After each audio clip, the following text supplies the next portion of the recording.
نبی پاک صلی اللہ تعالی علیہ وسلم فرماتے سوموار اور جمعرات والے دن لوگوں کے اعمال اللہ کی بارگاہ میں پیش کیے جاتے ہیں۔ دو مسلمانوں کے دو بھائیوں کے اعمال رب کی بارگاہ میں پیش کیے جاتے ہیں۔ اعمال ہیں، نیک اعمال ہے، نیکی ہے، نماز ہے، روزہ ہے، حج ہے، زکوٰۃ ہے، صدقات ہے۔ وہ نیک اعمال اللہ کی بارگاہ میں جمعرات اور پیر کو پیش کیے جاتے ہیں۔ رب کریم فرماتے ٹھہر جو ذرا ان کے اعمال کو روک دو۔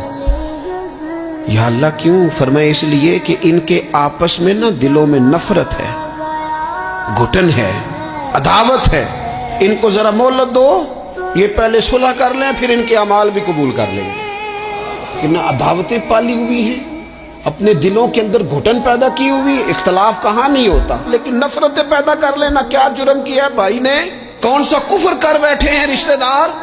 کون سی ایسی بات نکل گئی ہے جو زندگی کے ناطے توڑ کے بیٹھ گئے ہم؟ رب کہتا ہے نہیں قبول ہوں گے ابھی اس کے اعمال، روک دو جب تک یہ آپس میں صلح نہ کر لے۔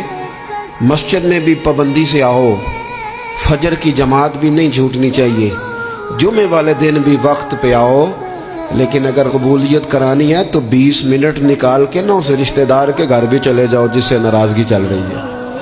تھوڑا سا نا ادھر بھی ایک چکر لگاؤ، اس لیے کہ وہ کہتے ہیں قبول